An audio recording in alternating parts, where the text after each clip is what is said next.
2월 8일 정치부에 시작합니다. 4차 재난지원금 지급을 놓고 최근 당정 간 불협화음이 노출됐죠. 문재인 대통령이 조금 전 재정이 감당할 수 있는 범위 안에서 과감하게 위기 극복 방안을 찾겠다고 말했습니다. 다만 문 대통령은 일부에게 주느냐 전 국민에게 주느냐에 대해서는 무엇이 최선인지 판단하기 어렵다면서 똑부러진 입장을 밝히진 않았습니다. 민주당은 4차 재난지원금 준비에 박차를 가하는 모양새인데요. 이낙연 대표는 오늘 욕심 같아선 3월을 넘기지 않았으면 좋겠다면서 당정 협의를 서두르겠다고 말했습니다. 자, 신반장, 어제 검찰 인사에서 이성윤 서울중앙지검장이 유임되면서 이번에도 윤석열 패싱 아니냐 이런 논란이 있잖아요. 박범계 장관이 그렇지 않다고 반박했죠.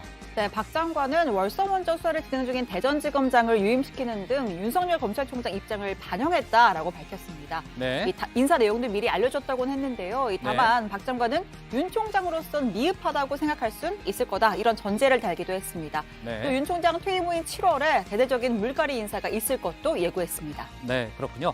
자, 조 반장, 월성원전 수사 관련해서요. 오늘 백운규 전 산자부 장관의 구속 여부가 결정이 되는 거죠? 네, 현재 영장 실질 심사가 진행되고 있는데요. 아직도 진행 중이에요? 네, 월성 1호기 경제성 평가 조작 혐의 등에 대해 백 전 장관은 법과 원칙에 근거해 업무를 처리했다면서 네. 원전 조기 폐쇄는 국민 안전을 최우선으로 한 국정 과제였다 이렇게 주장을 했습니다. 네, 그러니까 향후 청와대를 향한 수사에 갈림길에 왔군요. 좋습니다. 오늘 다룰 소식 많습니다. 들어가서 본격적으로 정치부회의의 문을 열겠습니다.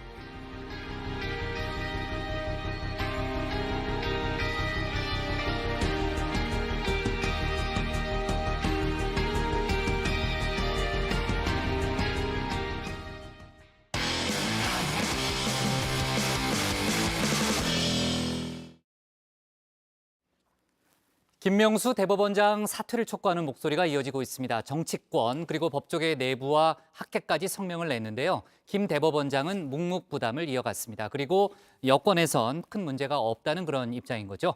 이런 가운데 대정부 질문이 열리고 있는데 박범계 법무장관이 출석했습니다. 어제 단행됐던 검찰 인사를 비롯해서 월성원전 수사 등 다양한 주제가 도마에 올랐는데요. 관련 소식을 신혜원 반장이 정리해봤습니다. 네, 오늘 오전 서울 서초동에 있는 대법원 앞입니다. 체감온도 영하 10도의 강추위 속에 마스크와 목도리, 귀마개에 장갑까지 어디선가 많이 본 패션이죠. 자, 이분의 정체는 다름 아닌 국민의힘 주호영 원내대표였습니다. 권력에 충성하는 대법원장, 거짓의 명수 김명수는 사퇴하라라는 피켓을 들고 1인 시위를 벌였습니다. 한 40분쯤 지났을까요? 이 마스크 위로 드러난 볼이 새빨개졌을 즈음 김 대법원장이 탄 검은색 승용차가 들어섭니다.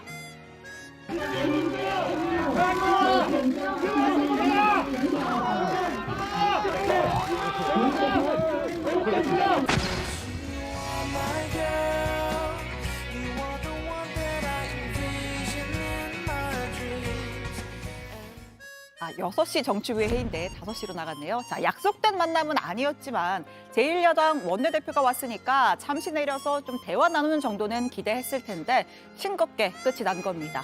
현장에 있던 취재진들도 곧 뿔뿔이 흩어졌습니다. 사법부 독립을 흔들면서 사법부를 타개하고 있습니다. 대한민국 대법원장으로서 하루라도 더 있어서는 안 될 사람입니다. 그래서 우리 국민의힘 의원들은 김명수 대법원장이 사퇴할 때까지 끊임없이 1인 시위를 이어갈 것입니다. 야당뿐 아니라 시민단체 또 법조계 내부에서도 김명수 대법원장 사퇴를 촉구하는 목소리가 나오고 있습니다. 한 시민단체는 김 대법원장을 직권남용, 직무유기 등의 혐의로 형사 고발한 데 이어서 국민인권위원회에 진정까지 냈습니다. 직원이 건강 문제로 수술을 받겠다며 쓴 사표를 반려한 건 인권 침해 소지가 있다는 주장인데요. 가장 뼈아픈 건 식구들의 비판일 겁니다. 법원 내부 통신망인 포트넷에 실명을 공개한 현직 판사들의 비판 글이 잇따랐습니다. 정치와 법은 다르다. 대법원장의 처신은 부적절했다라는 지적이죠. 또 사단법인 대한법학교수회는 성명을 내고 대법원장의 언행을 보면 국민들에 대한 배려는 전무하고 중심 없이 정치 권력에 좌고우면하는 모습만 보인다. 국민을 속인 대법원장을 사법부의 수장으로 인정할 수 있는지 의문이 든다라고 주장했습니다.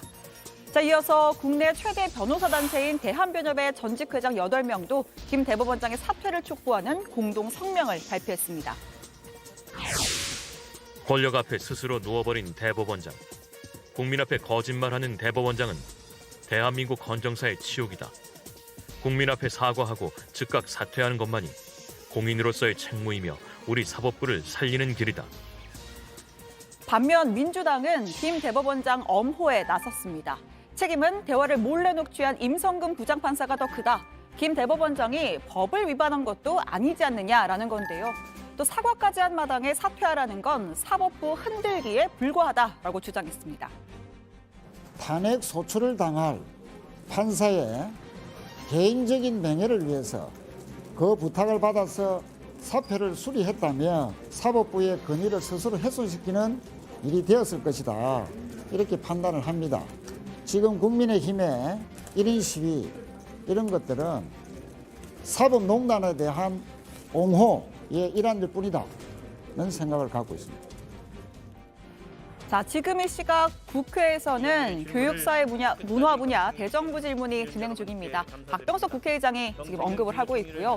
오늘 박범계 법무부 장관이 참석한 만큼 김명수 대법원장의 이 거짓 해명 논란과 관련된 질의가 계속 나올 것으로 보입니다. 또 어제 박 장관이 단행한 첫 번째 검찰 인사를 두고 이 소위 윤석열 패싱이 이뤄졌다는 지적도 이어질 전망입니다. 자, 이 대정부 질문 이야기 들어가서 좀 더 해보고요. 자, 박범계 장관은 대정부 질문에 참석하기 앞서 주호영 원내대표를 따로 예방했습니다. 면전에서 쓴소리가 오갔습니다. 저는 당적을 가진 사람이 법무부 장관 가는 건 원래 안 맞다는 그런 입장을 가지고 있었고, 또 어제 오늘 언론을 보니까 인사하시면서도 뭐 패싱 했느니 안 했느니 기대했던 검찰과 협의해서 하던 그런 모습은 아닌 것 같아서 인사를 하러 오셨는데 이 환영을 못하고 쓴소리를 하게 돼서 죄송합니다. 축하드립니다. 네, 사실 이 두 사람 같은 판사 출신의 19, 20, 21대 국회에서 함께 활동한 동료이기도 하죠. 뿐만 아니라 한 라디오에서는 박주토론이라는 코너로 오랫동안 호흡도 맞췄습니다. 박 장관이 내심 서운할 법도 한데요. 저하고 방송을 오랫동안 하셨고 그때마다 예전에 이제 주 대표님이 보고 입각을 할 수 있으면 하는 게 좋겠다 이런 조언도 많이 주시고 그래서 사실은 입각을 하게 된 것 같습니다. 총장 패싱은 아침에 제가 법무부 출근하면서 설명을 좀 드렸는데요. 이번 인사는 아주 소폭의 인사이기 때문에 7월 인사 때 충분한 더 지금 염려하신 것까지 포함해서 잘 반영토록 하겠습니다. 어제 박 장관이 발표한 검찰 인사는 추미애 전 장관 때와 크게 다를 것 없는 기조였습니다. 몇몇 상징적인 인물들이 있죠. 소위 추미애 라인으로 알려진 이성윤 서울중앙지검장. 지난해 말 소속 검사들이 사실상 사퇴를 건의하기도 했고, 또 최근에는 김학의 전 법무부 차관의 불법 출국 금지 의혹 사건에 연루됐다라는 의혹도 불거졌습니다. 윤 총장도 교체를 원했다라고 알려졌지만 결국엔 유임됐습니다. 역시 추미애 라인으로 알려진 심재철 법무부 검찰국장은 주요 보직인 서울 남부지검장을 맡게 됐고요. 검언유착 의혹 사건에 연루돼 수사 배제됐던 한동훈 검사장 법무연수원에 그대로 남게 됐습니다. 그때 총장이 온갖 제도를 통해서 한동훈을 비호하기 위해서 활용했습니다. 제가 한동훈 검사를 비호할 능력도 없고요. 인사권도 하나도 없는 사람입니다. 밖에서 다 식물총장이라고 그러지 않습니까? 제가 누구를 비호합니까? 아니 그러면 의원님은 누구를 비호하시는 겁니까?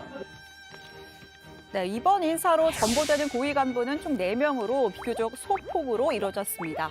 법무부는 윤 총장의 의견을 듣고 취지를 반영하고자 노력했다라면서도 대부분의 검사장을 유임시켜 업무의 연속성을 도모했다라고 설명했습니다. 하지만 검찰은 정반대의 평가를 내렸죠. 내용도 내용이거니와 발표 전 사전 연락도 받지 못했다라는 입장입니다. 자, 관련 소식 들어가서 더 전해드리겠습니다. 오늘 청와대 발제 이렇게 정리합니다. 헌정사 치욕 쏟아지는 김명수 사퇴 요구, 박범계 취임 첫 검찰 인사, 윤 총장 패싱 아냐. 네, 아까 이제 주호영 국민의힘 원내대표의 1인 시위 장면을 봤는데 글쎄 뭐 누가 잠깐 내릴 만도 한데 일단 그냥 차는 그냥 들어갔네요. 그렇죠? 네. 자, 김명수 대법원장 관련 논란 오늘도 이어지고 있고요. 정치권에서 이제 다양한 목소리가 나오고 있습니다. 또 이제 법조계 안에서는 물론 이제 여러 가지 뭐 시각차는 있습니다만 이제 법조계에서는 사퇴 요구가 계속해서 잇따르고 있는 그런 상황이죠. 네, 그렇습니다. 좀 전에 그 신반장이 발제해서 국민의힘 주호영 원내대표가 대법원 앞에서 1인 시위를 하는 모습을 소개를 했는데요. 네. 그 옆에서는 김 대법원장의 사퇴를 촉구하는 일부 시민들로 다소 소란스러웠습니다. 약 50명 안팎이 모여서 거짓말쟁이 김명수는 사퇴하라 이런 구호를 외쳤고요. 보수 성향의 유튜버들이 현장 상황을 생중계했습니다. 또 일부 보수단체에서 보낸 수십 개의 근조 화환도 눈에 띄었습니다. 거짓 해명 논란하고 비판 커지고 있는데 추가 입장 없으십니까? 네, 김명수 대법원장이 지난주에 2차례에 걸쳐서 사과 입장을 냈고 그 이후에는 이제 별다른 언급을 하고 있지는 않은데 오늘도 뭐 특별한 얘기 없이 출근을 했네요. 네, 그렇습니다. 사실 그 김 대법원장 입장에선 법조계 내부에서 특히 판사들 사이에서 나온 사퇴 요구가 당황스러울 겁니다. 법원 공식 내부방인 코트넷뿐 아니라 판사들을 위한 포털 사이트 익명 게시판인 이판사판에 김 대법원장을 성토하는 글이 올라왔습니다. 한 판사는 저는 새벽에 잠이 벌떡 깨고 화가 치밀어 오르는데 대법원장님은 쏘리 한마디 하고 발 뻗고 주무셨느냐면서 지금이 정녕 양승태 대법원장님 시절보다 더 정치 세력에게 독립됐고 공정해졌다고 말할 수 있겠느냐 비판을 했습니다. 네, 반장들이 오랜만에 완전체가 다 모였네요. 조 반장 휴가 잘 다녀왔어요? 네, 잘 다녀왔습니다. 네, 빨리 출근하고 싶어서 아주 힘들었죠? 설만 바라보고 있습니다. 네, 알았습니다. 자, 전직 대한변협 회장들 그리고 이제 대한 법학교수협의회도 이제 성명을 냈고요. 국민의힘에서는 김명수 백서를 편찬하겠다는 그런 입장을 내놨다고요. 네, 그 김명수 대법원장 재직 시절 그 빚어진 여러 문제들을 백서로 만드는 작업을 하고 있다라고 했습니다. 또 대법원 앞 1인 릴레이 시위를 이어가고 있고요. 주호영 원내대표는 김 대법원장은 대법원장을 시켜준 대통령에게 은혜 갚을 생각을 하지 말라는 주장까지 펼쳤습니다. 국민의당 안철수 대표도 김 대법원장의 사퇴 공세를 펼쳤는데 한번 들어보시죠. 김명수 대법원장은 임성근 판사의 사표를 3번이나 반려했다고 합니다. 여당은 임 판사만을 탄핵하는 안을 꺼내들었습니다. 까마귀 날자 배 떨어진 수준이 아니라 짜고 치는 노름판의 냄새가 물씬 풍깁니다. 사법부마저 청와대와 여당 눈치 보는 사람들의 전횡으로 흔들리고 있는 사이 가장 신난 것은 문재인 정권의 권력자들입니다. 네, 지난주에도 이제 민주당 같은 경우에는 이제 김명수 대법원장 행동에 특별한 문제는 없다. 기본적으로 이제 몰래 녹취한 임성근 부장판사의 행동에 문제가 있다라는 그런 입장이었고요.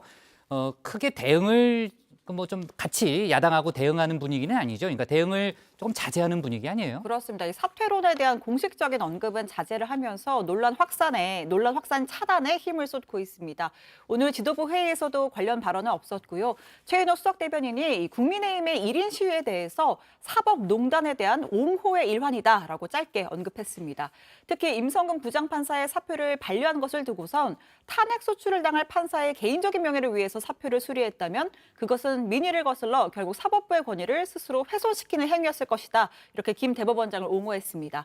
민주당은 앞으로도 추가적인 대응은 하지 않겠다는 방침입니다. 네, 조금 전에 이제 국민의당 안철수 대표가 김명수 대법원장 사퇴를 촉구하는 그런 발언을 들어봤는데 국민의힘에서는 안철수 대표를 비판하는 목소리가 나왔다는 거죠? 네, 그러니까 서울시장 야권 후보들 사이에서 나온 이야기인데 나경원 전 의원은 김명수 대법원장 임명 동의안 가결에 결정적인 역할을 한 사람이 안철수 후보의 국민의당이고 당시 국민의당이 30표 정도를 몰아주면서 통과가 됐다 이렇게 지적을 했습니다.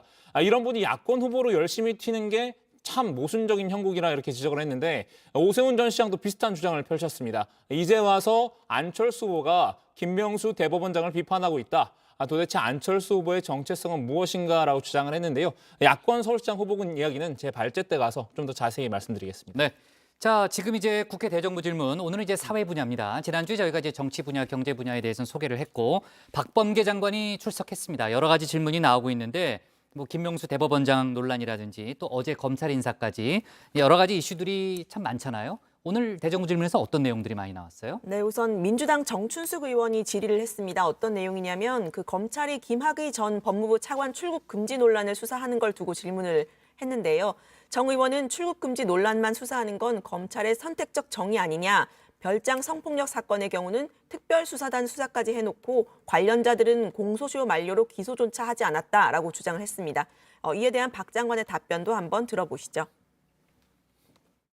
경찰에서의 부실 수사, 그것이 이어져서 검찰에서 1차, 2차 무혐의 했을 때 온 국민의 눈에는 아까 존경하는 정 의원님 띄웠던 동영상에 저 사진이 누구인지 온 국민의 눈에는 모두가 알 수 있음에도 불구하고 그 진실에 눈 감았던 수사팀, 검찰의 수사팀에 대해서도 실체적 정의라는 측면에서 저는 그것도 들여다봐야 되는 것이 균형이 맞는 처사가 아닌가 그렇게 생각을 갖고 있습니다.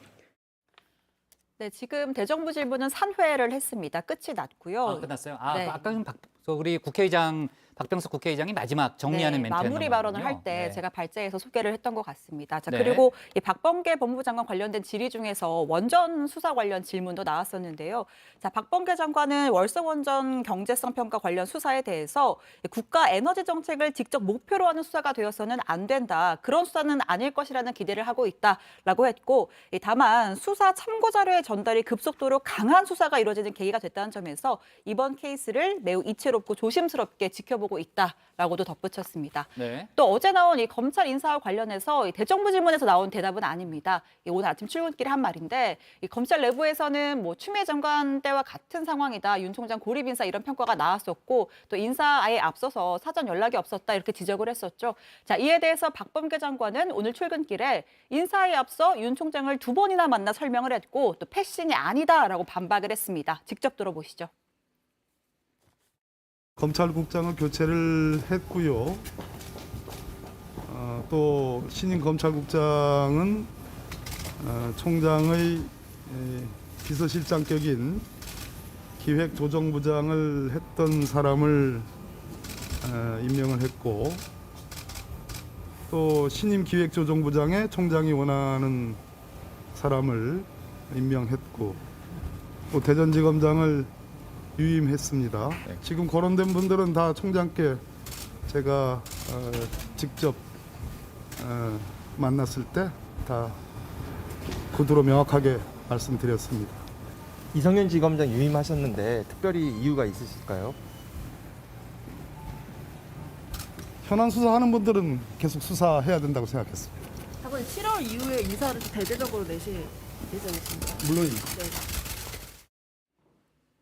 네, 이번 인사의 포인트는 국장 뭐라고 생각하시나요? 이성윤 서울중앙지검장의 유임 아니에요? 역시 네. 제가 휴가 기간이고 질문을 해보고 싶었는데 금단는 상이어가지고. 아, 그래요? 예. 네. 역시 말씀하신 대로 그 이성윤 서울중앙지검장의 유임이라는 게 법조계 중론인데요. 한동훈 검사장의 채널A 사건 연루 의혹과 울산시장 선거 개입 의혹 그리고 윤 총장의 가족 의혹 등에 대한 수사는 계속 이 지검장이 지휘를 이어가게 됐습니다. 박 장관이 7월 이후 대대적인 인사를 예고한 것을 두고서는 법무부가 핵심 인사는 7월 윤석열 총장 퇴임 이후로 미룬 것 아니냐 이런 지적도 나왔습니다. 네, 어쨌든 이제 그 윤석열 총장을 조용히 내보내고 그 이후에 대대적인 인사를 통해서 다시 한번 이제 또 검찰 내부에 뭐 큰 변화를 유도하는 거 아니냐 이런 해석들이 많이 나오더라고요. 자, 좋습니다. 청와대 발제 이렇게 정리하겠습니다. 쏟아지는 김명수 사퇴론, 박범계 검찰 인사, 윤석열 패싱 아냐로 제목을 잡겠습니다. 다음은 류정아 반장의 발제를 들어보겠습니다.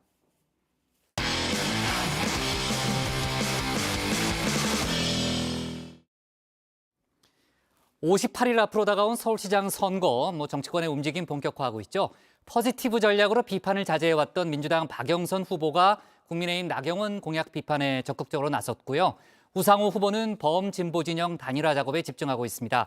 또 민주당은 유튜버와 블로거에 징벌적 손배제를 도입하는 언론개혁을 추진 중인데 그 소식까지 류정아 반장이 정리해봤습니다. 여기가 허접해 보여도 아무나 올 수 있는 데가 아니야. 절차가 다 있어. 그치. 너네가 절차를 무시하면은 내가 반장 선거에 나가는 거야. 수사반장?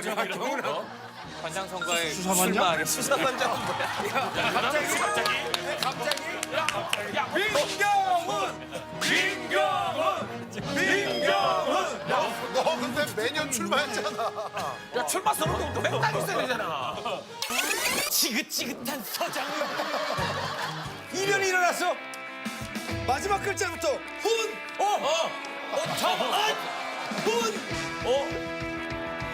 축하드립니다. 서장훈.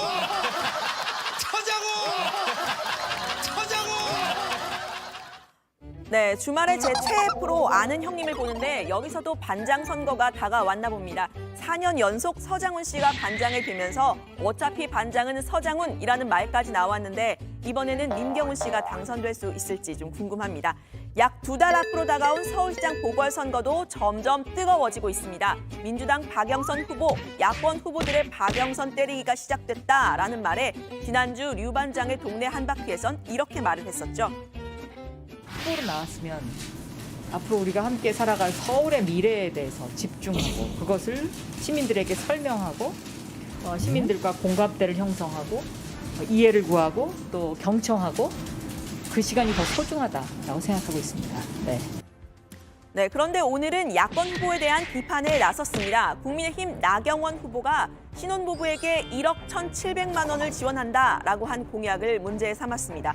그 액수가 어떻게 나온 건지 밝혀라. 또 우리 국민들은 이유 없이 국가가 돈을 퍼주는 걸 썩 좋아하지 않는다라고 한 겁니다. 시에서 돈을 준다고 해서 결혼하고 시에서 돈을 준다고 해서 출산한다고는 생각하지 않습니다. 그런데 그 행복의 가치 개념이 거기서 빠져 있다라고 보고요. 그 도시의 삶을 행복하게 해주고 또 출산해서 아이를 더 기르기 쉽게 해주고 이런 방식으로 접근을 해야 되는 거 아닌가. 네, 국민의힘 나경원 후보 바로 반격에 나섰습니다. 박 후보에게 달나라 시장이 되려고 하냐라고 글을 쓴 겁니다. 박 후보가 말한 행복에서 주거 안정을 뺄 수 있겠느냐라면서 지금 시민들에게 필요한 건 달콤한 표현이나 낭만적인 레토릭이 아니다라고 했는데요. 그러면서 문재인 정부를 비판했습니다. 문재인 정부가 2018에서 2020년 3년간 쏟아부은 저출산 예산만 무려 96조 원이 넘습니다. 그 돈 잘 썼으면 이렇게까지 안 됐습니다. 네, 두 후보는 강남 재건축에 대해서는 긍정적인 일견 비슷한 입장을 갖고 있죠. 하지만 구체적인 방법론에서는 조금씩 다릅니다. 박 후보는 민간 재개발에 반대하지 않지만 어린이집과 공원 같은 공공 커뮤니티와 결합돼야 한다는 단서를 달았습니다. 반면 나 후보는 재건축, 재개발 규제를 확실히 푸는 데 중점을 두고 부동산세를 50% 감면하겠다고 했습니다. 또 다른 민주당 후보 우상호 후보는 범여권 단일화에 사활을 걸고 있는데요. 주말인 어제 열린민주당 정봉주 후보를 만났습니다. 합당을 전제로 한 단일화에 합의를 했습니다. 선거 전에 통합을 추진하되 만약에 안 될 경우에도 합당 선언까지는 한다는 겁니다. 우 후보는 앞서 김진애 후보와도 후보 간 단일화까지 합의를 했었죠. 이제는 재보궐선거의 승리와 재집권을 위한 준비를 해야 할 시기이기 때문에 과거의 그런 사소한 방금은 모두 잊고 큰 틀에서 손을 잡아야 한다고 생각을 합니다. 네, 그런데 당에서는 지도부가 따로 논의한 적은 없다고 선을 그었습니다. 당내 경선도 치르지 않은 상태에서 다른 당 후보와 합당까지 논의한다는 것 좀 맞듣지 않겠죠. 우 후보는 야권 단일화를 견제하기 위해서는 발빠르게 움직여야 한다 이런 입장을 내놨습니다. 이번 서울시장 선거 지면 문재인 대통령 레임도 바로 오는 거 다 알면서 이게 나한테 유리한가 불리한가 이 따질 때인가. 일단 선 결집을 해놓고 저쪽에서 야권 단일화를 해서 오는 컨벤션 효과가 있을 때 미리 우리가 대응을 해놔야 되는 것이죠. 네, 열린민주당은 당원과 지지자들까지 소위 친문 세력이 대부분이죠. 범진보 진영의 결집이라는 대의도 있겠지만 당내 경선을 앞두고 친문 세력의 지지를 얻어야 한다는 당장의 과제 달성을 위한 것으로 분석이 됩니다. 박영선 후보도 열린민주당과의 여권 단일화에 대해서 찬성 입장을 밝혔습니다. 우 후보는 오늘 야권 단일화 논의를 거절한 시대전환의 조정훈 후보도 만났습니다. 관련 이야기 더 들어가서 해보도록 하고요. 오늘자 한국리서치 여론조사에 따르면 서울시장 적합도 조사에서는 박영선 후보가 25.8%로 국민의당 안철수 후보를 오차범위 내에서 앞섰습니다. 나경원, 오세훈, 우상호 후보가 뒤를 이었고요. 반면 리얼미터의 서울시 정당 지지도 조사에서는 국민의힘이 35.2%로 오차범위 밖에서 민주당을 앞섰습니다. 국민의힘 지지율은 상승하고 민주당 지지율은 하락한 결과인데 선거 때까지 결과를 지켜봐야겠습니다. 자세한 사항은 중앙여론조사 심의위원회 홈페이지를 참고해주세요. 네, 이번에는 민주당이 추진하고 있는 언론개혁 얘기입니다. 검찰개혁과 사법개혁에 이어서 언론개혁을 추진한다는 건데 악의적인 가짜뉴스를 유포할 경우에 징벌적 손해배상을 청구한다는 내용입니다. 1차적으로는 유튜브와 소셜미디어가 대상입니다. 소위 왜곡 정보를 악의적 또는 중과실로 게재할 경우에는 법원에 징벌적 손해배상을 청구할 수 있도록 하는 법안을 가짜뉴스에 대한 실질적인 대응책으로 준비하였습니다. 네, 이와 관련해서 당장 이번 2월 임시국회에서 6개 언론개혁 법안을 통과시키겠다고 했는데요. 다만 일반 언론도 해당이 되는지 이 부분은 추가 논의가 필요하다고 했습니다. 또 관련 정보가 유통, 재생산이 되는 포털에도 상응하는 책임을 부여하겠다고 했습니다. 여권에서 가짜뉴스와의 전쟁에 나선 직접적 계기는 이것으로 보입니다. 그러니까 모 통신사의 사진이 대통령 기자회견, 연두 기자회견 사진이 조작돼서 유포됐던 것도 우리가 보지 않았습니까? 그런 것처럼 가짜뉴스에 대한 대응을 어떻게 할 거냐가 첫 번째. 네, 문재인 대통령 신년 기자회견 당시 모니터에 질문한 기자의 이름과 질문 내용이 떠 있는 부분을 시간을 끌어보라라고 조작한 사실이 소셜미디어에서 유통이 된 겁니다. 보수 성향의 만화가가 이 사진을 게시하면서 급속도로 퍼졌는데요. 이 만화가는 곧 게시물을 내렸습니다. 누가 봐도 금방 들통이 날 가짜 뉴스였죠. 문제는 이걸 계기로 언론 전반에 대한 규제에 나섰다는 겁니다. 야권에선 당장 집권 세력의 언론 장악이라는 비판이 나왔습니다. 언론 장악을 시도한다는 비판의 목소리가 매우 높아지고 있습니다. 인터넷상 가짜뉴스 규제를 추정하나 사실은 정권 눈높이에 맞춘 랜선 보도 지침을 강요해 언론을 길들이려 한다는 우려가 매우 높습니다. 네, 시민단체 언론개혁시민연대도 빠른 법안 처리보다는 신중한 논의를 요구했습니다. 한국이 명예훼손에 대해서는 이미 강력한 제도를 갖췄기 때문에 징벌적 손배제를 추가 입법을 하려면 이중처벌이나 과잉규제 소지를 제거해야 한다라고 한 겁니다. 특히 고위공직자나 정치인, 대기업 같은 권력자들이 명예훼손 제도를 악용하는 점을 고려했을 때 일반인의 피해 구제나 민생에 얼마나 기여할지도 물음표라고 지적을 했습니다. 오늘 발제는 이렇게 정리합니다. 나경원 비판한 박영선, 범여권 단일화 내건 우상호, 여당 유튜버 블로거의 징벌적 손해배상제 도입. 네, 서울시장 선거 분위기 물론 이제 부산도 마찬가지지만 뜨거워지고 있습니다. 주로 이제 여권 중심으로 해서 좀 얘기를 살펴봤고요. 이제 야권 관련한 얘기는 이따 이제 박준호 반장 발제 때 저희가 추가로 짚어보도록 하겠습니다. 류 반장이 아는 형님 즐겨보는지는 몰랐네. 네, 그 강지영 반장이 거기 출신이잖아요, 그죠? 네네. 저는 비정상회담 출신이고. 아니 미안해, 한 번 출연한 것 같고 이제 출신이라면 좀 그렇지만 다음에 저랑 같이 한번. 네. 네, 아는 형님 한번 녹화해 보죠. 저희 엄마 아빠가 너무 좋아할 것 같습니다. 알았습니다. 네, 제가 한번 얘기해 볼게요. 섭외 잘 안 될 때 그때 한번. 자, 지금 이제 야권 후보들 얘기 뒤에 좀 살펴보고. 이제 여권에서는 박영선, 우상호 이제 두 후보 간의 경쟁도 이제 뜨거워지고 있는 그런 상황인 거죠. 네, 그렇습니다. 일단 그 추격자인 우 후보가 박 후보를 겨냥을 했습니다. 금태섭 전 의원과 대화할 수 있다 하고 한 그 박 후보의 발언을 또 문제 삼은 건데요. 들어보시죠.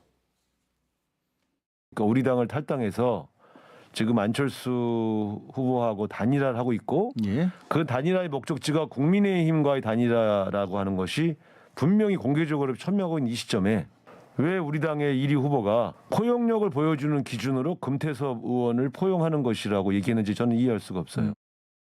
고 박원순 전 시장의 업적에 대한 평가도 조금씩 달랐는데요. 일단 박영선 후보는 취사 선택을 해서 계승하겠다는 입장을 밝혔습니다. 대부분은 상당 부분 잘 된 부분이 많다라고 생각합니다. 그런데 부분적으로 조금 고칠 것들이 있긴 합니다. 네. 그렇다면 그게 부동산 뭐 이런 건가요? 부동산 부분에 있어서의 부분은 제가 접근 방법이 조금 다릅니다. 반면 우상호 후보는 지난 5일 버스 노조를 만난 자리에서 본인이 박원순 시장의 계승자라면서 관련 정책들을 계승해서 발전시키겠다 이렇게 강조를 했습니다. 네, 요즘 뭐 여론조사 결과가 많이 나오는데 제가 이제 그때 뭐 따끈따끈한 그런 소식을 계속 전하고는 있는데요. 오늘도 하나 좀 나왔죠. 여야 양자 대결 구도의 여론조사 결과가 나온 거죠. 네, 그 문화일보가 엠브레인과 함께 진행한 조사인데요. 그 민주당 박영선 후보와 국민의당 안철수 후보가 맞붙을 경우에 안철수 후보가 46.6%, 박영선 후보가 37.7%로 오차 범위 밖에서 이기는 것으로 나타났습니다.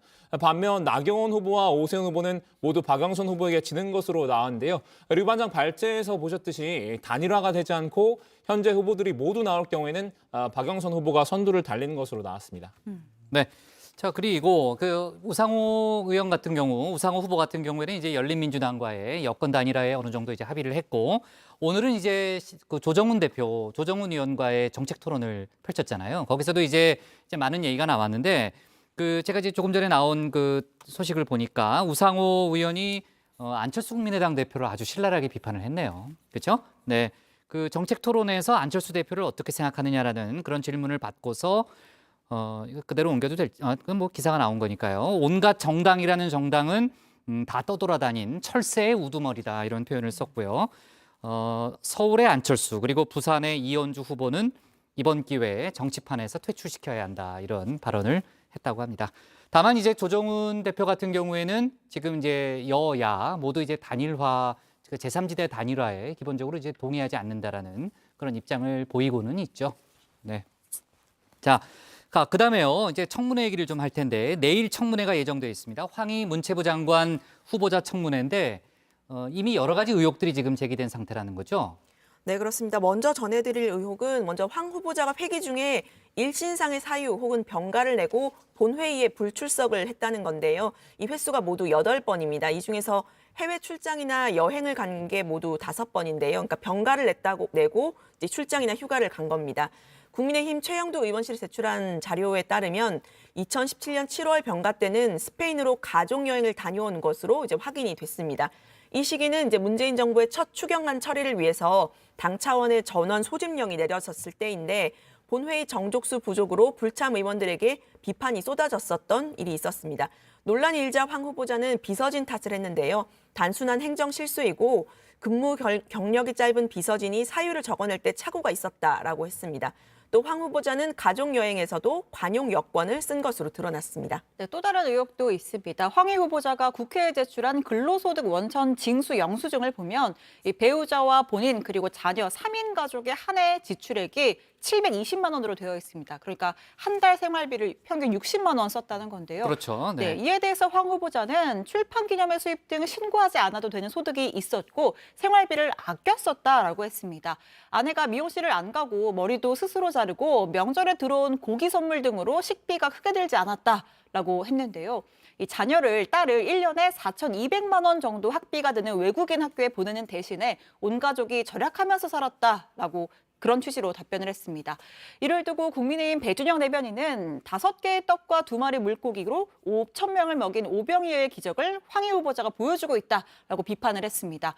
우리나라 3인 가족의 최저 생계비가 230만 원인데 황 후보자처럼 전세 대출금은 출판 기념회 수입으로 메우고 식비는 명절에 들어온 선물로 해결하고 셀프 미용으로 부가 지출까지 줄이면 생활비를 절감할 수 있다라면서 대단한 살림내공이다 이렇게 비꼬기도 했습니다. 네, 뭐 내일 청문회가 예정이 돼 있고 황희 후보자가 내일 청문회에서 해명을 하겠다고 했으니까요. 저희가 내일 다시 한번 이 얘기를 다뤄보도록 하겠습니다. 4차 재난지원금 관련해서는요. 선별 지원이냐 보편 지원이냐 그동안 뭐 당정 갈등도 노출이 됐고 많은 이제 그 논의가 있었잖아요. 일단 여당 분위기는 논의를 빨리 진행시키겠다는 그런 분위기인 거죠, 조 반장. 네, 그렇습니다. 민주당 이낙연 대표는 오늘 오후 한 방송에 출연을 해서 설 연휴 전에 4차 재난지원금 관련 논의가 시작되길 바란다면서 지급 시기에 대해서도 3월을 넘기지 않았으면 한다 이렇게 말을 했습니다. 여당 입장에선 설 민심 밥상에 재난지원금 이슈를 올려놓아야 한다는 생각일 텐데요. 선별 지원과 보편 지급 모두를 열어놓고 논의하겠다고 했습니다. 하지만 어제와 오늘 모두 재난지원금 관련 당정 협의가 무산된 상황인데요. 더 풀자는 여당과 안 된다는 정부의 입장이 아직 엇갈리고 있습니다. 최인호 당 수석 대변인은 설 연휴 이후에 본격적인 당정 협의가 있을 것이다 이렇게 밝혔습니다. 정부의 방역 수칙으로 발생하는 피해 집중 계층에게는 좀 더 두텁게 지원한다는 당의 방침을 적극 협의해 나갈 것입니다. 우리 국민들에 대한 위로와 또 경기 활성화 성격의 지원금도 필요합니다. 넓게 지원한다는 당의 방침도 협의해 나갈 것입니다.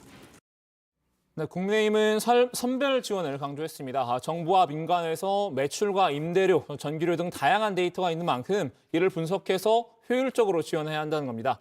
재원 마련은 본 예산 지출 조정 등 허리띠부터 졸라맬 생각을 하라고 했습니다.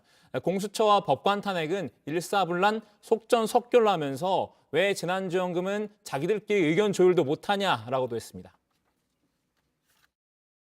재난지원금은 누구나 나눠주는 선거자금이 아니라 생계자금이 되어야 할 것입니다. 영세 사업자부터 피해 규모에 따라 선별적으로 차등 지원하기를 갖다 바랍니다.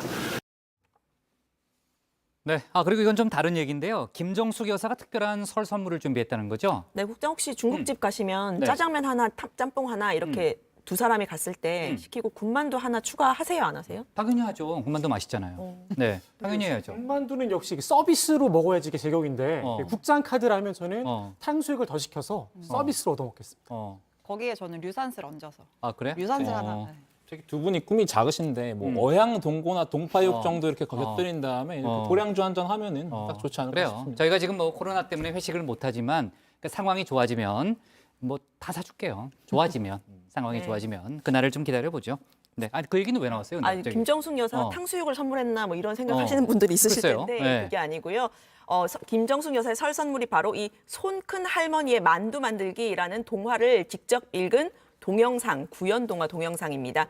그 손 큰 할머니가 커다란 만두를 만들어서 여러 배고픈 동물들과 나눠 먹는다 뭐 이런 내용인데요. 1인 다역을 소화합니다. 한번 들어보시죠.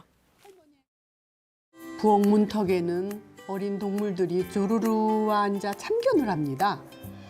할머니, 이번 설날에도 만두 많이 만드실 거죠? 물론이지. 그래야 다 같이 나눠 먹잖니. 앞치마만 두르면 할머니는 늘 싱글벙글합니다. 네, 이 동영상은 김 여사가 그 명예회장을 맡고 있는 사회복지공동모금회가 제작을 한 건데요. 어린이 친구들도 손 큰 할머니처럼 다른 친구들과 작은 것부터 나눠보자 이런 훈훈한 설 맞이 내용으로 동화가 마무리가 됩니다. 아까 근데 중국집 얘기를 왜 한 거예요? 그러니까 제가 요리 많이 사준다 그러면 손이 크다 그 얘기를 하려고 했던 거예요? 이 손 큰 할머니처럼 국장이 손이 크게 이렇게 한번 먹어보자 이런 뜻으로 한번 해봤습니다. 내가 아는 형님 힘들겠는데요. 네, 좋습니다. 자, 오늘 발제 이렇게 제목 잡겠습니다. 나경원 비판한 박영선, 범여권 단일화 내건 우상호, 여당 유튜버 블로거의 징벌적 손배제 도입으로 제목을 잡겠습니다. 다음은 조익신 반장의 발제를 들어보겠습니다.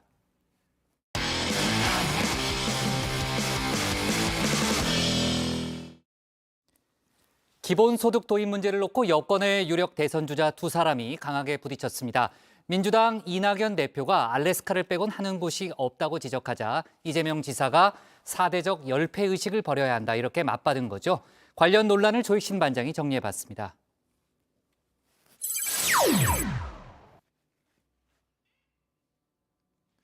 흔히 상인들이 땅 파서 장사하냐라는 말을 하곤 하죠. 그런데 정말 땅 파서 장사하는 곳이 있습니다. 미국의 49번째 주 알래스카 이야기입니다. 알래스카는 알류테어로 위대한 땅이란 뜻인데요. 이름에 걸맞게 엄청난 천연자원을 품고 있습니다. 알래스카는 땅을 파서 번 돈으로 퍼머넌트 펀드를 만들었는데요. 이른바 기본소득제의 첫 모델이 됐습니다. 기본소득을 제일 먼저 실시한 게 1982년에 알래스카주, 미국 알래스카주에서 제일 먼저 실시를 했는데 여기는 자원이 많잖아요. 석유 같은 거. 그런 자원을 통한 기금을 마련해가지고 1년에 한 번 6개월 이상 알래스카주에 거주한 사람들에게 이 돈을 줍니다. 그게 우리나라 돈으로 한 230만 원 정도 되는데. 기본소득의 힘 때문일까요? 알래스카는 미국 내에서 가장 빈곤율이 낮고 가장 빈부격차가 작은 곳으로 꼽힙니다. 이 기본소득제 도입, 이재명 경기지사의 오랜 꿈이기도 합니다. 지난 대선에선 공약으로 내걸기도 했었죠. 저희가 28조 원을 뭐 청년, 노인, 장애인, 농어민 등에게 취약계층이니까 연 100만 원의 기본소득을 지급하되 이거를 해당 지역에서만 쓸 수 있는 상품권을 지급하면 자영업자도 살고 경제도 살겠죠. 알겠습니다. 근데 이 28조는 매년 증가하는 국가 예산 한 15, 16조 게다가 기존 예산이 한 3, 4% 정도면 충분히 마련할 수가 있습니다. 코로나19 사태를 맞아 경기도가 재난지원금 지급에 발벗고 나선 것도 같은 이유 때문입니다. 더 이상 미룰 수 없는 어려운 상황을 조금이나마 타개하기 위해서 재원을 총동원해 도민 1인당 10만 원씩, 4인 가구 기준 가구당 40만 원씩을 재난기본소득으로 지급하기로 결정했습니다. 그런데 더불어민주당 이낙연 대표가 알래스카를 소환해 이 지사를 저격했습니다. 기본소득제는 알래스카 빼곤 하는 곳이 없다고 날을 세운 겁니다. 한마디로 천연 자원이 풍부한 땅 파서 장사하는 알래스카에서나 가능한 일이란 지적입니다. 듣고만 있을 이 지사가 아니죠. 즉각 반격에 나섰습니다. 대한민국이 낳은 K시리즈를 열거하며 4대적 열패의식을 버려야 한다 맞받았습니다. 이 대표의 알래스카 공격, 사실 이 지사에겐 이미 익숙한 방식입니다. 지난해에도 기본소득 도입 문제를 놓고 정치권에서 공방이 벌어졌었죠. 당시에도 이 지사는 이렇게 말했습니다. 자본주의 경제 시스템이 구조적 위기를 맞았기 때문에 이거를 돌파하는 방식은 전 세계가 아직 한 번도 못 해본 새로운 길입니다. 그러니까 우리가 K방역처럼 K경제의 길을 갈 수도 있죠. 이 사대주의적 사고를 정말 버려야 되는데요. 선진국들은 또는 외국은 안 했는데 왜 우리가 해야 되느냐 이런 소리 하는 사람들 좀 문제고요. 우리가 언제나 선도할 수 있어요. 한번 당했던 논리였으니 반격이 더 날카로울 수밖에 없겠죠. 내 사전에 불가능은 없다. 알프스를 넘었던 하니발, 나폴레옹까지 소환했습니다. 가능한 일을 하는 것은 행정이고 불가능을 가능하게 하는 것이 정치라면서 이 대표에게 되치기를 시전한 겁니다. 행정, 총리, 그렇지 않아도 그릇의 크기에 물음표가 붙은 이 대표에게 정치적 딱지를 붙인 셈입니다. 이 대표도 정치가 더 어렵다는 점은 인정했습니다. 총리와 당대표 가운데 뭐가 더 힘드냐고 묻자 대표가 훨씬 힘들다라는 답변을 내놨습니다. 정치는 늘 예상하지 못할 일들이 많고 고려사항이 굉장히 많다는 겁니다. 그러면서 언론에 대한 불만도 드러냈습니다. 언론은 논의가 시작되기 전에 결론을 요구하곤 결론을 안 내면 답답하다고 한다는 겁니다. 아마 언론에서 붙여준 이 별명이 마음에 들지 않은 듯 싶습니다. 엄중낙연 말입니다. 엄중하게 추이를 엄중한 경고가 엄중한 시기에 엄중낙연에서 엄중낙연이란 엄중낙연으로 불리죠. 이 대표의 기본소득 반대 엄중히 생각해 내린 정치적 결론이란 분석도 나옵니다. 민주당의 대주주 문재인 대통령이죠. 문 대통령도 지난 대선 과정에서 기본소득에 물음표를 제기했습니다. 대신 계층별로 필요한 분들에게 복지를 늘려야 한다 주장을 했는데요. 이 대표의 방향과 일맥상통합니다. 사회 안전망의 불충분함이 드러났을 때가 새로운 복지제도를 추진할 적기라고 볼 수도 있습니다. 신복지제도의 분야별, 단계별 로드맵을 구체화하기 위해 국민생활기준 2030 범국민특별위원회 설치를 제안드렸습니다. 정책위를 중심으로 특위 구성을 신속하게 추진해 주시기 바랍니다. 당대표 임기 이제 한 달밖에 남지 않았습니다. 결론만 묻는 언론 때문이 아니라 당대표로서 성과물을 내야 하는 시기입니다. 2월 임시국회가 마지막 기회인데요. 이른바 상생 3법으로 불리죠. 입법 작업에 속도를 낼 걸로 보입니다. 여기에 4차 재난지원금 지급도 이 대표가 던진 승부수 가운데 하나입니다. 어제 서울의 전통시장 몇 곳을 찾았습니다. 오후에는 손님이 늘었지만 음식과 제수용품 가게에 집중되는 정도였습니다. 상인들의 낙담이 매우 커서 참으로 조심스럽고 미안한 마음으로 시장을 다녔습니다. 우리는 당장 가능한 조치들부터 신속히 추진할 것입니다. 우선 4차 재난지원금 논의를 곧 시작하겠습니다. 이 대표는 선별지급이냐 보편지급이냐 여권 내 논란이 커지자 이 전략을 선택했죠. 묻고 더블로 가. 문제는 누울 자리를 뽑고 다리를 뻗는 전형적인 행정가죠. 국간직이 홍남기 부총리의 반발입니다. 홍 부총리는 선별과 보편지급 동시 추진에 난색을 표했습니다. 재정이 적극 역할을 하겠습니다. 그러나 재정 당국이 재정 건전성을 보는 시각에 대해서도 저는 좀 존중을 해줬으면 하는 말씀을 드립니다. 오늘 열리기로 했던 4차 재난지원금 당정협의도 돌연 취소됐습니다. 가능한 일을 하는 것이 행정이라는 이 지사의 말처럼 홍 부총리가 행정가로서 제 역할에 충실히 하고 있는 건지도 모르겠습니다.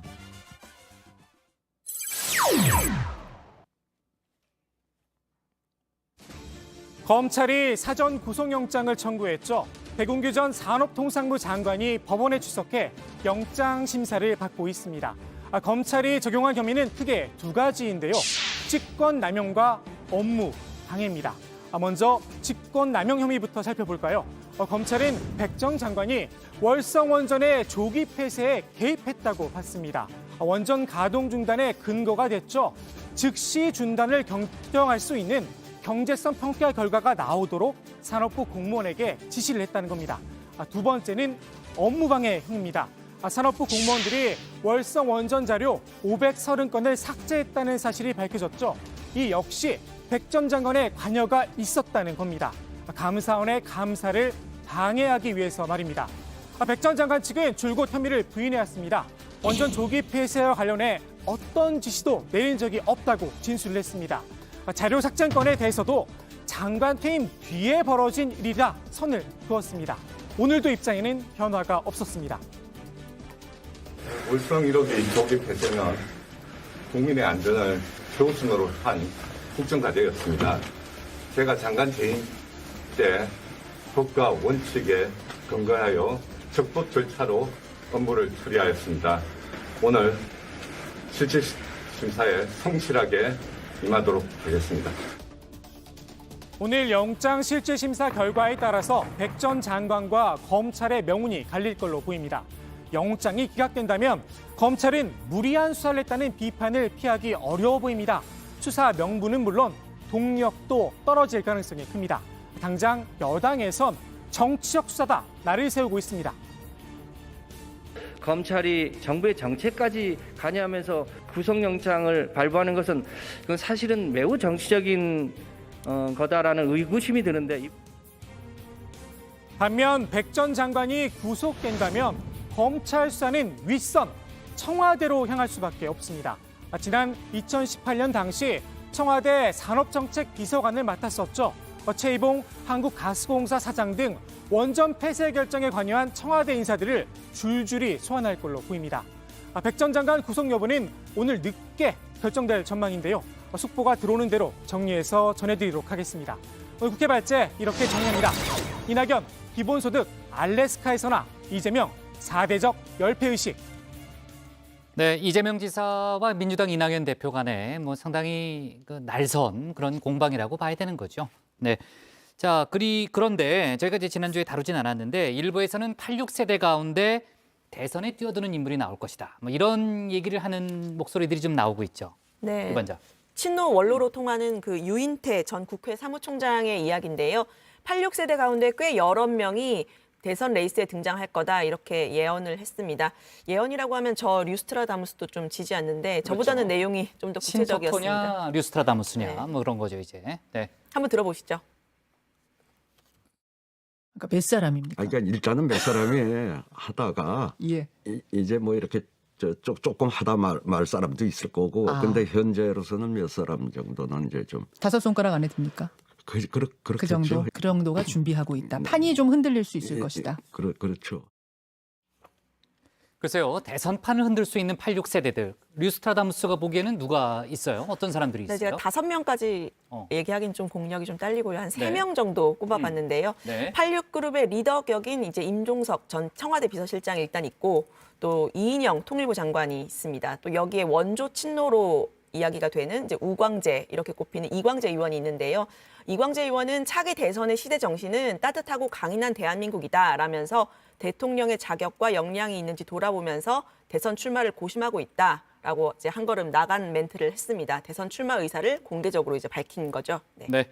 자, 좋습니다. 좀 더 이제 시간이 가면 더 이제 등장을 하겠죠. 그렇죠? 네. 자, 이제 곧 설인데 설을 앞두고 여권 대선 주자 2명이 호남을 찾는다는 거죠, 박 관장? 네, 그렇습니다. 정세균 국무총리와 민주당 이낙연 대표가 설 연휴 하루 전인 10일에 나란히 광주를 방문합니다. 여권의 전통적인 지지 기반인 호남 민심을 잡기 위한 행보로 풀이되는데요. 두 사람 모두 호남 출신이기도 하죠. 정 총리가 일단 이달 10일에 광주시청에서 코로나 대응 중대본 회의를 주재한 뒤에 광주의 대표적 전통시장인 양동시장과 광주형 일자리의 상징인 광주 글로벌 모터스 공장을 찾을 예정입니다. 이낙연 대표도 똑같은 날에 1박 2일 일정으로 광주와 전남을 차례로 찾아서 지역 현안과 건의사항을 챙길 계획입니다. 네, 정 총리 같은 경우에는요, 최근 이제 본인의 지지 모임인 국민시대 전북지부 3기 출범식에 영상 메시지를 보내기도 했죠. 네, 국민시대는 지난 2011년에 정세균 총리가 처음 제안해서 만들어진 조직인데요. 2012년 민주당 경선에서 당시 정세균 후보를 공개 지지하며 이름이 알려졌는데 지금 정 총리의 싱크탱크 역할을 맡고 있습니다. 전국에 있는 지부 가운데 정 총리의 고향 전북 지부의 규모가 가장 크다고 하는데요. 전현직 의원을 비롯해서 학계와 법조계 등 약 10,000명가량이 회원으로 활동을 하고 있다고 합니다. 지난 6일에 전북 지부 3기 출범식이 있었는데 정 총리가 직접 영상 메시지를 보냈습니다. 한번 보시겠습니다. 국민이 행복한 나라, 국민이 주인 되는 나라, 바로 우리가 만들어가야 할 대한민국입니다. 2021년이 국민과 함께하는 국민시대의 원년이 될 수 있도록 여러분과 뜻을 함께하겠습니다. 전북 지역 민주당 의원들 가운데서는 김성주, 안호영, 김수흥, 윤준병 의원이 이른바 정세균 사단으로 분류가 되고 있는데요. 정 총리가 지지 조직을 재정비하고 나서면서 본격적인 대선 행보에 시동을 건 게 아니냐, 이런 분석이 나옵니다. 네, 자, 다음 이야기로 넘어가 볼게요. 오늘 김진우 공수처장이 대검찰청을 찾았다는 거죠? 네, 그렇습니다. 윤석열 검찰총장과 취임 후 첫 만남을 위해서 대검을 찾은 겁니다. 김진우 공수처장은 오늘은 상견례 자리라 어떤 특정 의제는 없다. 처음 뵙는 자리니까 인사하고 덕담 나누는 정도의 수준이 아닐까 싶다. 이렇게 밝혔습니다. 네, 그러니까 이제 공수처와 검찰 사이에 사건 이첩 기준을 어떻게 좀 조정할 것인가, 이게 이제 핵심이잖아요. 뭐 관련한 언급이 있었어요? 네, 김 처장이 내심 갖고 있는 생각은 있지만 얘기가 오늘 안 나올 수도 있다라면서 윤 총장을 한 번 뵙고 마는 게 아니라 여러 가지 채널로 의사소통을 할 것이다. 이렇게 답변을 했습니다. 그리고 참 김진욱 처장이 1호 사건에 대한 얘기도 했다는 거죠? 네, 김 처장이 오늘 이제 출근길에 공수처 출근길에 네. 1호 사건은 필요하면 공보를 하겠지만, 그러니까 알리겠지만 반대로 또 알리지 않고 할 수도 있다, 이런 입장을 밝혔었는데요. 뭐 일부 기사에서 뭐 공수처 수사대상 1호가 뭐 윤석열 총장 아니냐, 이런 이야기도 나왔습니다. 자, 그러자 윤석열 총장과의 상견례를 하기에 앞서서 뉘앙스를 조금 바꾼 건데요. 김 처장은 가능성을 언급한 것일 뿐 큰 의미는 없다면서 사건의 밀행성 때문에 경우에 따라서 알리지 않고 진행할 수 있다, 이렇게 이야기를 했던 것이다라고 설명을 했습니다. 네, 공수처가 정말 어렵게 이제 좀 출범을 했는데 그 검사와 수사관을 공개 모집했더니 사람들이 많이 몰렸다는 거죠? 네, 지난 5일에 지원이 마감됐는데요. 23명을 뽑는 검사 공모에 무려 233명이 지원을 했고 또 30명을 뽑는 수사관에도 293명이 몰렸다고 합니다. 평균 10대 1 정도 되는 경쟁률인데요. 일단 흥행에는 성공했다는 분위기입니다. 그러네요. 네, 공수처는 지난달 22일부터 사건 접수도 시작했는데 어제까지 100건의 고소고발 사건이 접수된 걸로 집계됐습니다. 네. 조금 전에 이제 신 반장도 언급했지만 1호 사건에 대한 관심이 참 높죠. 김 처장도 이제 상징적인 사건이다라는 얘기를 했기 때문에 좀 관심 깊게 저희가 좀 봐야 되겠습니다. 자, 오늘 국회 발제 이렇게 정리하겠습니다. 이낙연 기본소득 알래스카에서나 이재명 4대적 열패의식으로 제목을 잡겠습니다. 다음은 박준우 반장의 발제를 들어봅니다.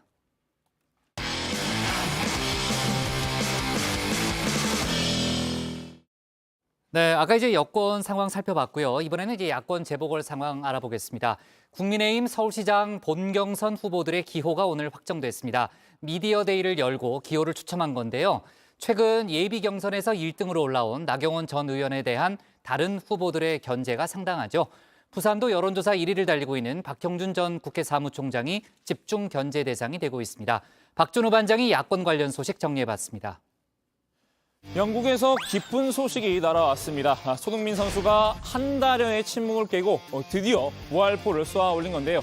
리그 13억 골을 기록하면서 최근 3연패에 늪에 빠진 팀의 승리를 이끌었습니다. 손 선수가 한동안 슬럼프를 겪었던 건 바로 상대팀의 집중 견제 때문입니다. 손 선수와 환상의 듀오를 이뤘던 케인 선수가 부상으로 빠지면서 상대 수비수들이 손흥민 선수를 밀집막한 거죠. 1등 집중 견제 전략이라고 보면 될까요? 국민의힘 서울시장 예비 후보들 사이에서도 1등 때리기 양상이 눈에 띄는데요. 예비 경선에서 1등을 차지한 나경원 전 의원을 향해서 다른 후보들의 집중 포화가 쏟아지고 있는 겁니다. 물론 앞서 손흥민 선수 사례와는 다르게 상대 팀이 아니라 같은 팀 내에서 주전 경쟁을 벌이고 있는 상황이죠. 공격의 대상이 된 건 나 전 의원이 발표한 바로 이 공약입니다. 결국 서울에서 독립해서 결혼하여 아이를 낳으시면 총 9년 1억 1,700만 원의 이자 부담 혜택을 드릴 수 있도록 하겠습니다. 서울에 사는 청년들과 신혼부부들이 내 집을 마련하고 출산도 부담 없이 할 수 있도록 시가 대출이자를 지원해 주겠다는 내용입니다. 근데 나 전 의원의 공약 어디서 들어본 것 같죠? 똑같은 건 아니지만 어디서 비슷한 공약을 또 본 것도 같네요. 네. 송경영 국가혁명. 지난번에 한번 저희가 얘기했던 저희가 연애 공영제 얘기했었잖아요. 네. 연애, 출산, 결혼 등 3대 수당 지원 마련 방안을 앞서서 발표를 했었습니다. 맞아요. 오신환 전 의원이 우리 정치부 회의 애청자인 모양입니다. 자신의 페이스북에 나 전 의원의 공약이 포퓰리즘이다 이렇게 비판을 했는데요. 나경원인가 나경영인가 이렇게 비꼬았습니다. 나 전 의원을 허경영 국가혁명당 대표에 빗댄 거죠. 나 전 의원도 페이스북에 지적은 좋지만 조롱은 옳지 않다면서 품격과 원팀 정신을 잊지 말아달라 이렇게 반격을 했습니다. 이제 보니 나 전 의원도 우리 정치부 회의를 꽤 꼼꼼히 챙겨본 것 같습니다. 이 페이스북을 말미에 복국장이 좋아하는 미셸 오바마의 말 인용했습니다. 예전에 이제 미셸 오바마가 한 얘기가 있어요. 제가 이제 기억이 나는데 박 반장은 좀 받아 적어도 돼요. 네, 어떤 말씀인지 그들은 저급하게 가도 우리는 품격 있게 갑시다. 그런 의미예요. 알았죠? 저를 또 이렇게 저급하게 만드시네요. 알았습니다. 알겠습니다. When they go low, we go high. 오 전 의원을 겨냥한 말이죠. 하지만 오 전 의원 아랑곳하지 않았습니다. 오늘도 나 전 의원의 공약을 다시 한번 문제 삼았습니다. 공약 자체가 사실 얼핏 들으면 좀 황당하고 또 자세히 보면 이상한 부분들이 있거든요. 논란이 되니까 다시 이제 반박하면서 시장이 되면 공급하게 될 반값 아파트 1만 호에 입주하는 사람들에게 이자를 지원하는 거다 이렇게 말씀하셨거든요. 해명들이 좀 오락가락하니까 오세훈 후보조차도 좀 더 다듬어서 발표하는 게 좋겠다 이런 이야기를 한 것이죠. 예. 오 동맹이라고 해야 할까요? 오 전 의원이 오전 시장을 언급한 이유가 있습니다. 어제 오전 시장도 나 전 의원의 공약에 대해 한마디 했기 때문인데요. 오전 시장은 공약을 자세히 들여다보니까 불명확한 부분이 다소 있는 것 같다 이렇게 지적을 했습니다. 보조금으로 표현해서 현금을 주겠다는 건지 이자를 지원하겠다는 건지 의도 파악이 쉽지 않다는 건데요. 이 공약 외에도 나 전 의원과 오 전 시장 사이에는 또 한 가지 언쟁이 있었습니다. 이름을 붙이자면 10년 휴식 논쟁입니다. 나 전 의원이 한 매체와 인터뷰에서 그동안 꾸준히 의정 활동을 해왔고 국정 경험이 풍부한 내가 10년을 쉰 분보다는 잘하지 않을까 생각한다 이렇게 말한 건데요. 나 전 의원이 말한 이 10년 쉰 분 바로 오 전 시장을 지칭합니다. 오 전 시장은 10년 쉰 거 아니라면서 이렇게 반박했습니다. 지난 10년 동안 저기 아프리카 르완다에 가서 6개월, 또 중남미의 페루에 가서 6개월, 우리보다 조금은 뒤처진 도시들이지만 가서 서울을 바라보면서 오히려 자문관으로 가서 뭔가를 베풀고 가르친다는 입장에서 갔지만 많은 걸 배우고 깨닫는 그런 단단해지는 저한테는 보약 같은 시간을 보냈습니다. 오늘 열린 국민의힘 미디어데이 행사에서 한 말인데요. 동맹을 맺은 오 전 의원의 타깃도 역시나 나 전 의원이었습니다.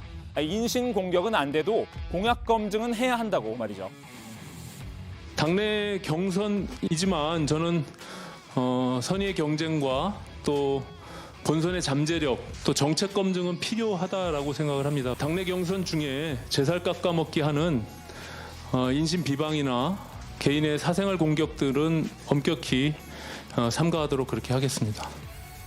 다른 후보들의 집중 견제에 나 전 의원은 전략을 바꾼 듯합니다. 모두 까기 모드에서 오늘은 칭찬 모드로 갈아탔습니다. 저를 포함한 우리 4명이 모두 4인 4색 정말 훌륭한 후보들이라고 생각을 합니다. 4인 4색의 후보가 열심히 정말 한 팀이라는 생각으로 경선 치열하게 하고 또 그래서 국민들에게 더 많은 사랑을 받게 되기를 기대해 봅니다. 국민의힘 부산시장 경선도 서울과 비슷하게 흘러가고 있습니다.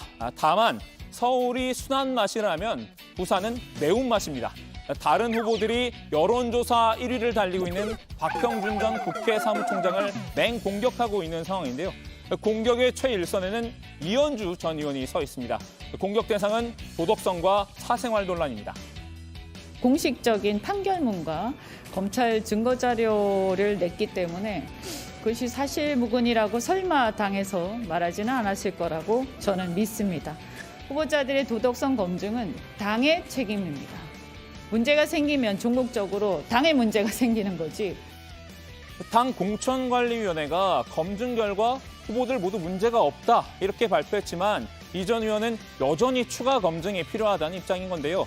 박민식 전 의원도 박 전 사무총장을 겨냥해서 뻔한 승리, 답정너 승리는 아무런 재미가 없다면서 억강부약을 호소했지요. 공공의 적이 돼버린 박 전 사무총장 이렇게 호소했습니다. 이현주 후보가 참 어려운 상대입니다. 이게 워낙 날카로우시고 전투력도 있고 그야말로 그래서 경선도 제가 그동안 뭐 조금 여론조사 앞서다 보니까 공공의 적이 된 느낌이 있었는데 이제는 공공의 친구가 좀 되려고 합니다. 서울과 부산을 두 차례나 오가면서 긴급 기자회견을 열었던 무한체력의 이현주 전 의원. 아쉽게도 친구는 거절했습니다.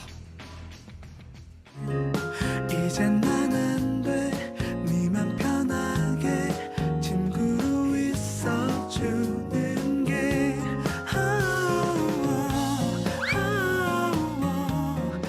오히려 이제 박 전 사무총장뿐만 아니라 다른 후보들도 모두 적이라고 선포했는데요. 나 전 의원과 달리 모두 까기 모드로 돌입하려는 태세입니다. 저는 박형준 후보만 이렇게 이기면 된다 이렇게 생각했는데 오늘 보니까 이게 세 분을 다 이겨야 된다는 생각이 들어서 엄청나게 머리가 복잡합니다. 경선에 나선 후보들이 이렇게 서로 설전을 벌이는 사이 국민의힘 지도부는 단일화를 둘러싼 기싸움을 벌이고 있습니다. 김종인 비대위원장이 국민의힘이 서울시장 보궐선거에 후보를 못 낸 상황은 오지 않을 것이라면서 국민의당 안철수 대표를 도발한 건데요. 안 대표는 이렇게 응수했습니다. 지금은 누가 이기는 게 중요한 게 아니라 야권이 승리하는 것이 중요합니다.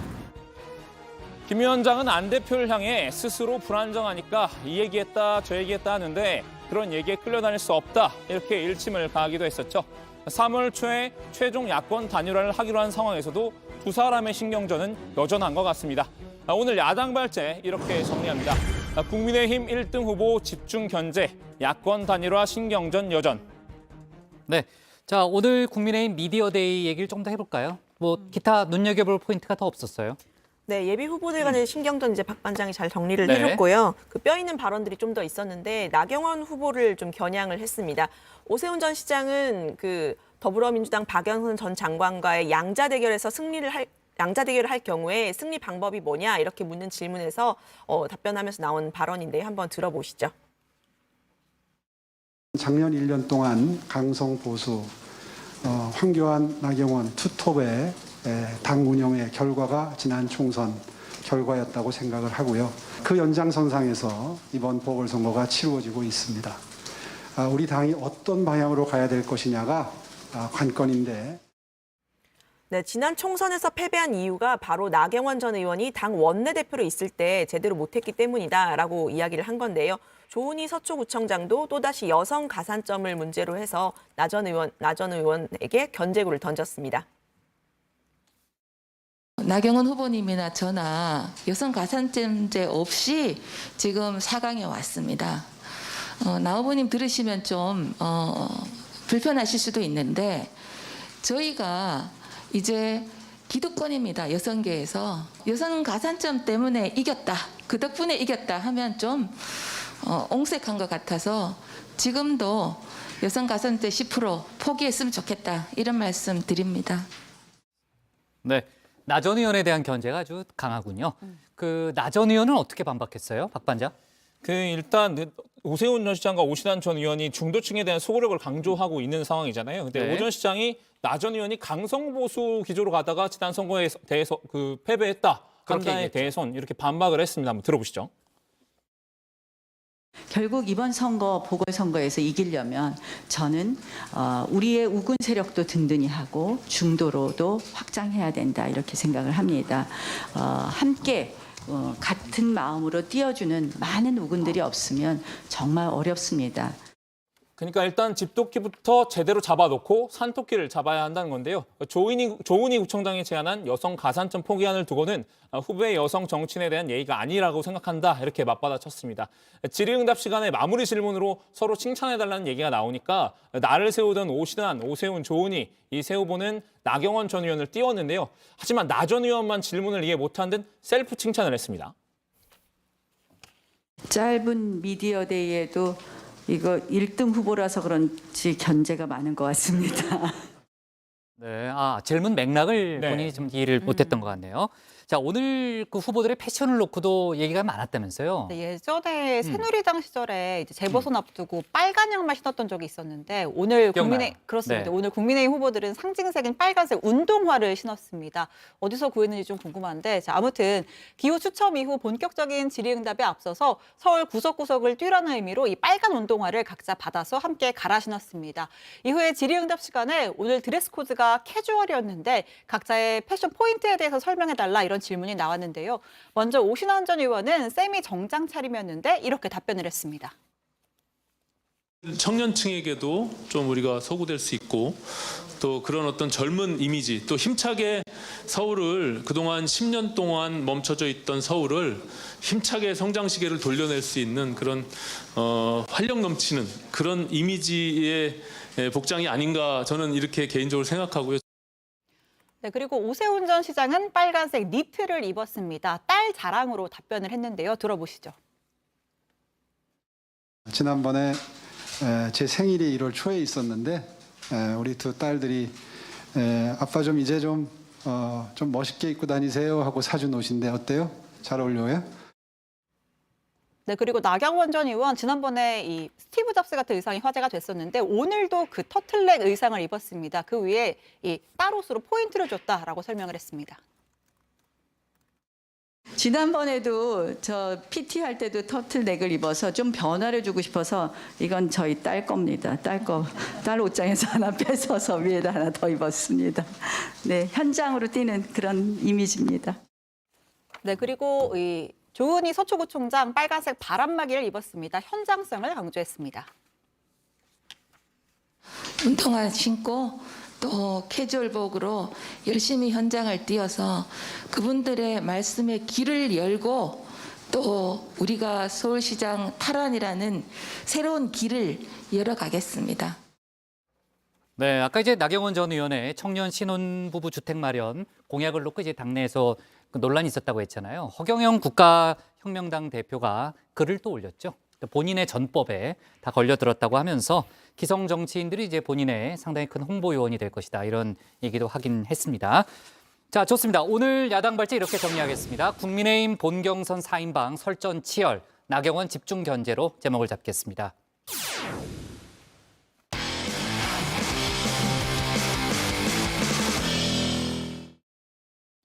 네, 오늘 저희가 밑줄 친 한 줄은요. 수도권 9시, 비수도권 10시입니다. 오늘부터 비수도권 지역의 식당이나 카페는 밤 10시까지 영업이 가능해집니다. 반면 코로나 확산세가 여전한 수도권은 밤 9시까지의 영업시간을 그대로 유지하기로 했는데요. 수도권 자영업자들은 항의 차원에서 어제부터 밤 9시 이후 불을 계속 켜두는 점등 시위를 이어가고 있죠. 방역 앞에서 고심이 큰 정부 입장도 또 먹고 사는 생계가 달린 자영업자들의 입장도 어느 것 하나 가벼운 게 없는 상황이죠. 방역은 방역대로 또 이들을 구제할 대책은 대책대로 정부의 지혜가 정말로 필요한 순간입니다. 오늘 정치부에는 여기까지입니다. 저희는 내일 저녁 6시 20분에 다시 찾아뵙겠습니다. 네, 수고했습니다. 고맙습니다. 네, 그 반장 좋죠?